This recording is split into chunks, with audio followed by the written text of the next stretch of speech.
मेरे चैनल पर आप सभी का हार्दिक स्वागत करता हूं। पिछली क्लास के अंतर्गत हमने मौलिक अधिकारों का अध्ययन किया था। आगे बढ़ते हैं। आज का हमारा टॉपिक है राज्य के नीति निर्देशक तत्व। मौलिक अधिकारों का जो उल्लेख है वो संविधान के अनुच्छेद 12 से लेकर के 35 तक में मिलता है। राज्य के नीति निर्देशक तत्व, इनका जो उल्लेख है वो संविधान के अनुच्छेद 36 से लेकर के 51 तक में इनका उल्लेख किया गया है। मौलिक अधिकार थे, उनका उल्लेख किया गया संविधान के भाग 3 में, और राज्य के जो नीति निर्देशक तत्व हैं इनका उल्लेख किया गया है संविधान के भाग 4 में। ये हमें ध्यान रखना है।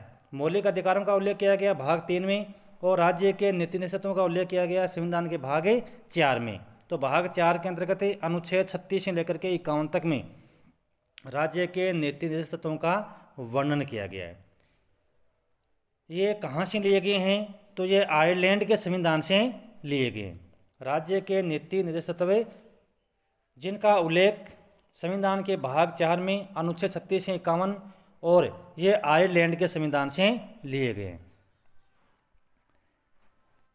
अब देखो ये हैं क्या, ये तत्व हैं क्या? ये हैं नागरिकों के प्रति राज्य के कर्तव्य, यानी एक नागरिकों के प्रति राज्य के कर्तव्य हैं। यह है राज्य को दिए गए सकारात्मक निर्देश हैं जिनकी पालना राज्य के लिए बाध्यकारी नहीं है। तो देखो ये नागरिकों के प्रति राज्य के कर्तव्य हैं, कहने का मतलब है इसके अंतर्गत जिन बातों का उल्लेख किया गया है राज्य का यह कर्तव्य है कि वो उनको पूरा करने का प्रयास करें।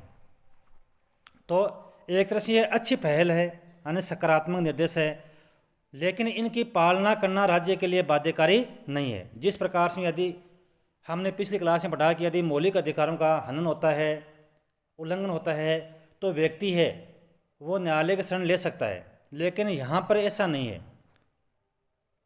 निर्देश तत्वों की यदि पालना सरकार नहीं करती है, राज्य नहीं करता है, तो राज्य को बाध्यकारी नहीं कर सकते।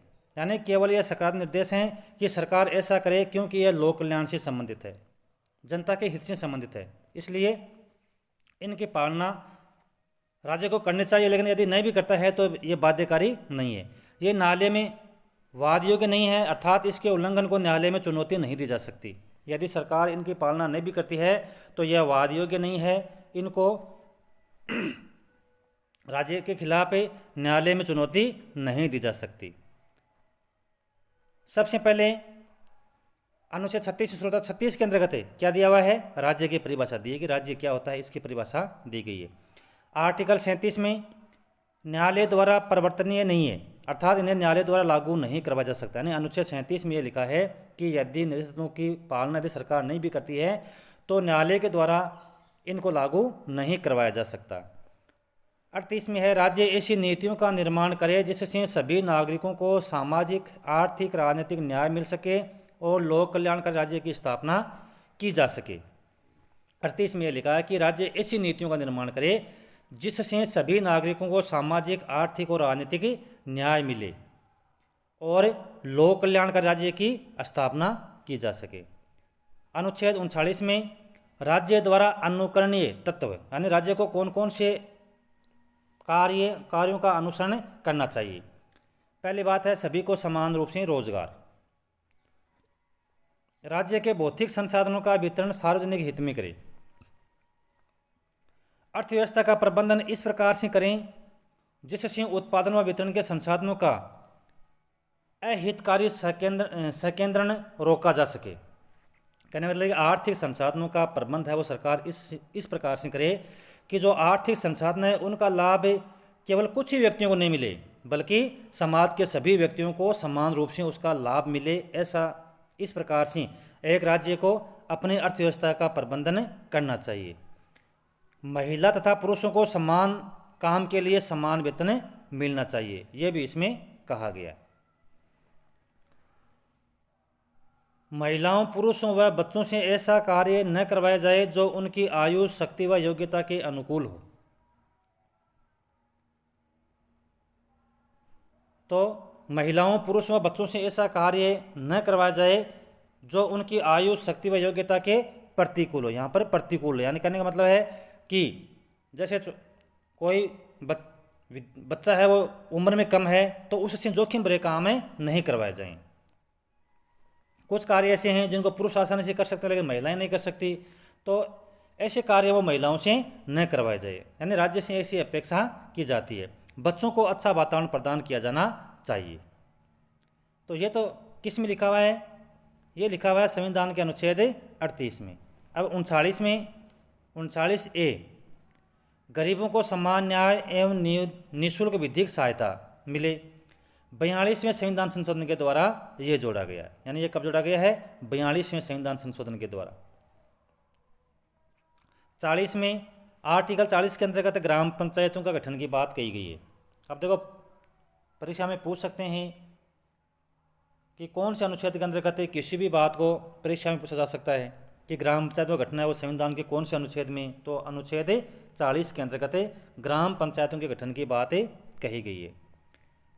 आर्टिकल 41 में राज्य कुछ दशाओं में काम, शिक्षा व लोक सहायता प्रदान करेगा। कौन कौन सी दशाओं में? बेकारी मतलब कोई काम नहीं हो, बुढ़ापा, बीमारी और विकलांगता।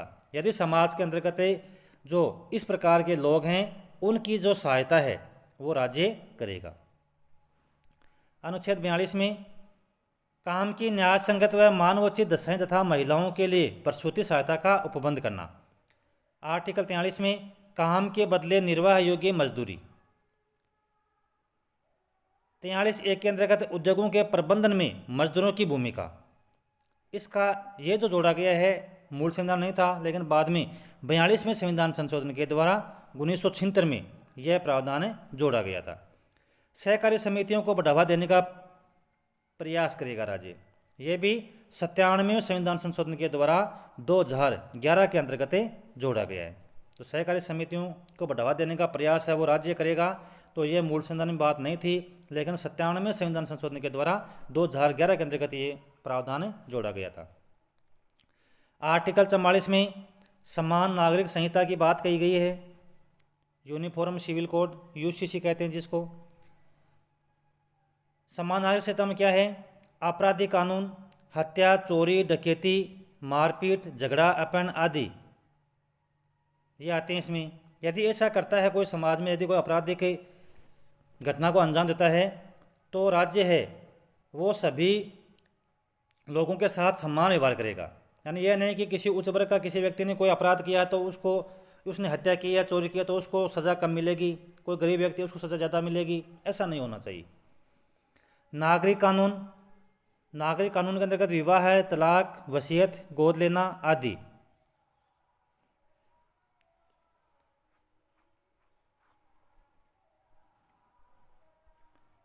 आर्टिकल 45 में 6 वर्षीय कम आयु के बच्चों के लिए पोषण व पूर्व प्राथमिक शिक्षा का उपबंध करना चाहिए। इसी के तहत 6 वर्षीय कम आयु के बच्चों के लिए पोषण व पूर्व प्राथमिक शिक्षा प्रबंधन के अंतर्गत किसकी व्यवस्था की गई है? आंगनबाड़ी, यानी सरकार है वो आंगनबाड़ी की स्थापना करे, जिससे 6 वर्षीय जो कम आयु के बच्चे हैं उनको पूर्व प्राथमिक शिक्षा मिल सके और उनको पोषण मिल सके। आर्टिकल 46 में SC ST तथा अन्य दुर्बल वर्गों के लिए शिक्षा तथा अर्थ संबंधी प्रावधान किया जाए। आर्टिकल 47 में पोषाहार स्तर, जीवन स्तर तथा लोक स्वास्थ्य में सुधार करने का राज्य का कर्तव्य होना चाहिए, जिसके अंतर्गत शराब है, हानिकारक औषधियाँ हैं आदि पर प्रतिबंध राज्य की ओर से लगाना चाहिए। अब आगे के अनुच्छेद में अनुच्छेद 48, 49, 50 और 51 बहुत ही शॉर्ट में मैंने तैयार किए हैं।